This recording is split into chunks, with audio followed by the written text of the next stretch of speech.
Derivative of inverse trigonometric function cosecant inverse of x. यानी आज के लेक्चर में हम डिस्कस करेंगे कि कोसेकेंड इनवर्स ऑफ एक्स का डेरिवेटिव क्या होता है और इसका डेरिवेटिव को हम कैसे फाइंड आउट कर सकते हैं। तो सबसे पहले हम देखते हैं कि इसका डेरिवेटिव क्या होता है।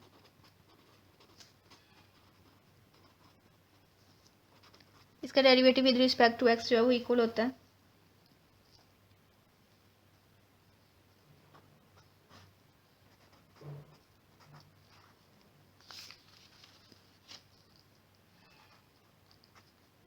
यानी कोसेकेंड इनवर्स ऑफ एक्स का derivative with respect to x is equal होता है -1 divided by absolute value of x square root of x square -1। ये जो है इसके इक्वल होता है। तो इस चीज़ को अब हम प्रूव करेंगे कि हम कैसे इसके डेरिवेटिव को फाइंड आउट करेंगे। तो सबसे पहले हम लेट कर लेते हैं कि y इक्वल होता है कोसेकेंड इनवर्स ऑफ एक्स के। इससे हमारे पास ये फॉर्म बन जाएगी x is equal to cosecant y। यही ये फॉर्म जो है हमारे पास बन गई है। अब हम इसका डेरिवेटिव जो है वो फाइंड आउट करेंगे विद रिस्पेक्ट टू x। लेकिन सबसे पहले आपको यहाँ ये बताती चलूँ कि यहाँ पर जो y है ना, ये y जो है वो बिलोंग करता है इस इंटरवल से -π/2 π/2 -0। यानी ये इंटरवल है जिससे y जो है वो बिलोंग कर रहा है। इस चीज़ को, ये जो इंटरवल है उसको हम इस तरह से भी लिख सकते हैं -π/2 0। यहाँ से ये ओपन है, ये इंटरवल ओपन है, यानी 0 जो है वो इस इंटरवल के अंदर इंक्लूडेड नहीं है। ये हमारे पास इंटरवल है। यानी एक्चुअली जो है वो कोसेकेंड इनवर्स ऑफ एक्स का डेरिवेटिव इक्वल होता है -1 by absolute value of x and square root of x square -1 के। यहाँ हमने लेट कर लिया y इक्वल होता है कोसेकेंड इनवर्स ऑफ एक्स के। यहाँ से हमने x की वैल्यू इस फॉर्म में लिख ली है और वहाँ यहाँ पर जो इसका एंगल है y वो बिलोंग करता है इस इंटरवल से। ये जो इंटरवल है यहाँ से बिलोंग कर रहा है। अब हम इसका डेरिवेटिव फाइंड आउट करते हैं। यानी x इसका डेरिवेटिव जब हम लेंगे विद रिस्पेक्ट टू x तो हमारे पास ये फॉर्म बन जाएगी 1 is equal to cosecant y।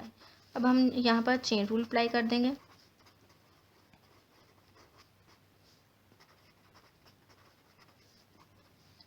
Cosecant y यानी इसका derivative with respect to y जो है वो इक्वल होता है minus cosecant y cot y dy/dx। यहाँ से हमारे पास ये फॉर्म बन जाएगी dy/dx is equal to -1 by cosecant y cot y। और यहाँ पर हम जानते हैं कि y जो है वो बिलोंग कर रहा है इस इंटरवल से।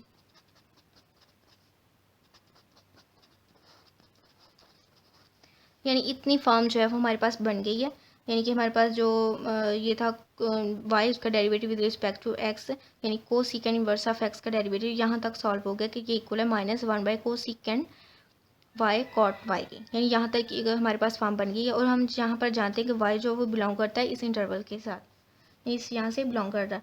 लेकिन नेक्स्ट जो है हमारे पास 2 केसेस हैं। फर्स्ट केस हम पहले डिस्कस लेते हैं। 2 केसेस है हमारे पास यहाँ। फर्स्ट केस के अंदर हम लेट कर लेते हैं कि y जो है वो बिलोंग करता है इस ओपन इंटरवल के साथ। यानी हमारे पास 2 फॉर्म्स है। ये भी हो सकता है y बिलोंग करता है इस इंटरवल से यानी 0 से π/2। और इसके अलावा हमारे पास ऐसा भी हो सकता है कि y जो बिलोंग करता है इंटरवल के साथ -π/2 0 यानी इस इंटरवल। पहले हम इस केस को डिस्कस कर लेते हैं कि अगर y जो बिलोंग करता है इस ओपन इंटरवल से तो देन हमारे पास जो है वो कोसेकेंड y और कॉट y ये दोनों पॉजिटिव होंगे।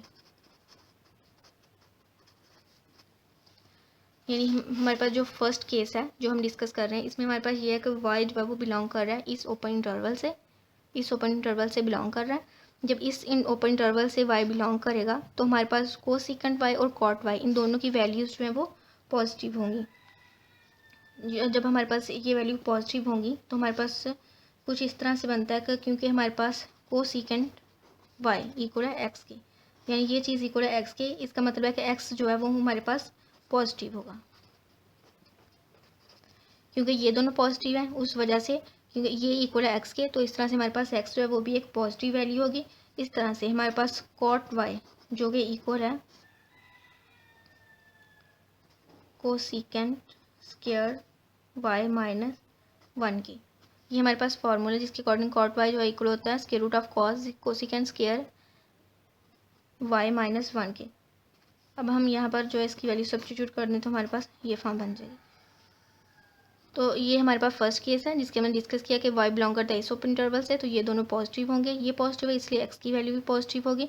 इस तरह से कॉट y हम जानते हैं कॉट y इस चीज़ के इक्वल होता है, यहाँ पर हमने वैल्यू सब्स्टिट्यूट कर दी तो हमारे पास ये फॉर्म बन गई। अब ये भी जो है वो पॉजिटिव चीज़ है हमारे पास, और यहाँ पर मौजूद x की वैल्यू जो है वो ग्रेटर देन 1 है, यानी यहाँ ये सारा जो केस हम डिस्कस कर रहे हैं इसमें पॉजिटिव का केस है, क्योंकि यहाँ पर y जो इससे बिलोंग कर रहे थे इससे पॉजिटिव वैल्यू आ रही थी, ये पॉजिटिव है तो इस तरह से x की वैल्यू भी पॉजिटिव आ गई हमारे पास।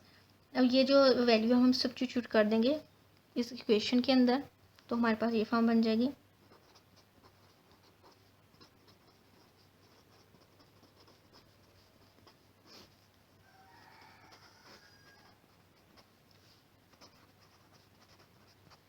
यानी ये फॉर्म जो है हमारे पास बन गई है कि कोसिकेंट इनवर्स ऑफ एक्स का derivative with respect to x equal होता है -1/x²√(x²-1), यानी कोसिकेंट वाई और कॉट वाई की हमने यहाँ वैल्यू सब्स्टिट्यूट की है तो ये फॉर्म हमारे पास बन गई है। जबकि यहाँ पर मौजूद जो एक्स की वैल्यू है वो क्या ग्रेटर देन 1 है, यानी वो पॉजिटिव वैल्यूज़ है हमारे पास, क्योंकि शुरू से जो हमने केस डिस्कस कर रहे हैं उसमें y की वैल्यू भी पॉजिटिव है जिसकी वजह से x की वैल्यू भी पॉजिटिव आ रही है और ये फॉर्म हमारे पास बन गई है। अब हम नेक्स्ट जो है वो सेकंड केस को डिस्कस कर लेते हैं।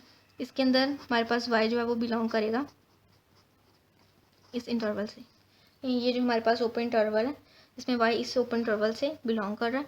जब ये इस ओपन इंटरवल से बिलोंग करेगा तो हमारे पास कोसिकेंट y और कॉट y इस इंटरवल के अंदर ये दोनों वैल्यूज़ जो हैं वो नेगेटिव होंगे। ये दोनों वैल्यूज़ क्योंकि या इसके अकॉर्डिंग मतलब कि इस इंटरवल से जब y बिलोंग करेगा तो ये दोनों नेगेटिव वैल्यूज़ आएंगी, इसलिए क्योंकि हमने लेट किया कि ये इक्वल है x के, तो इस तरह से हमारे पास ये वैल्यू भी नेगेटिव होगी। ये नेगेटिव है जिस वजह से हमारे पास x की वैल्यू भी नेगेटिव होगी इस केस में। तो नेक्स्ट हम जानते हैं कि कॉट y ये सब नेगेटिव आ रहा है तो इस तरह से हमारे पास इसकी वैल्यू भी कुछ इस तरह से बन जाएगी। ये फॉर्म जो हमारे पास बन गई है, ये फॉर्म हमारे पास बन गई है। तो सेकंड केस के अंदर जब y जो है वो बिलोंग कर रहा था इस इंटरवल से तो कोसिकेंट y कॉट y ये दोनों नेगेटिव थे जिसकी वजह से x की वैल्यू भी नेगेटिव है और इस तरह से कॉट y जो है उसकी वैल्यू ये बन गई हमारे पास। अब ये वैल्यू जो है वो हम सब्स्टिट्यूट कर देंगे इस इक्वेशन के अंदर। यहाँ जब हम सब्स्टिट्यूट करेंगे इस वैल्यू को तो हमारे पास ये फॉर्म बन जाएगी।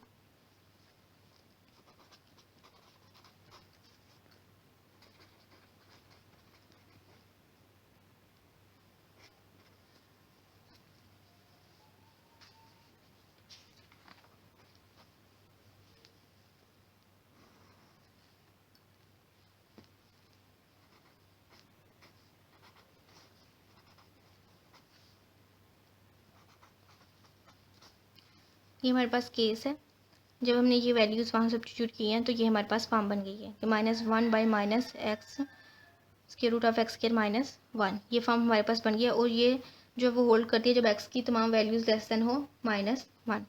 और ये दोनों केस यानी फर्स्ट केस के अंदर हमारे पास ये वैल्यू आई थी और ये किसके लिए होल्ड करती थी x ग्रेटर देन 1 के लिए, और सेकंड केस जो है वो उसके अंदर हमारे पास वैल्यू आई है ये वाली और ये होल्ड करती है x लेस देन -1 के लिए। अब हम इन दोनों केसेस को यानी इन दोनों केसेस को कंबाइन करेंगे तो हमारे पास ये फॉर्म बन जाएगी।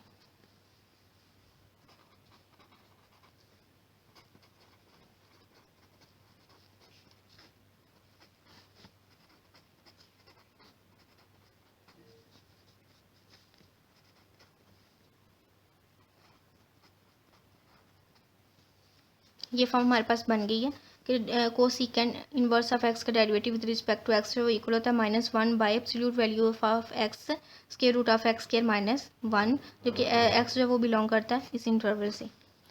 तो इस तरह से ये हमारे पास फॉर्म जो है वो बन गई है। शुरू से हमने ये प्रूव करना था कि हमारे पास जो कोसिकेंट इनवर्स ऑफ एक्स है उसका डेरिवेटिव इस चीज़ के इक्वल होता है, जो हमने डिफरेंट फार्मूलाज को यूज़ करते हुए और टू केसेस को यूज़ करते हुए हमने प्रूव कर दिया।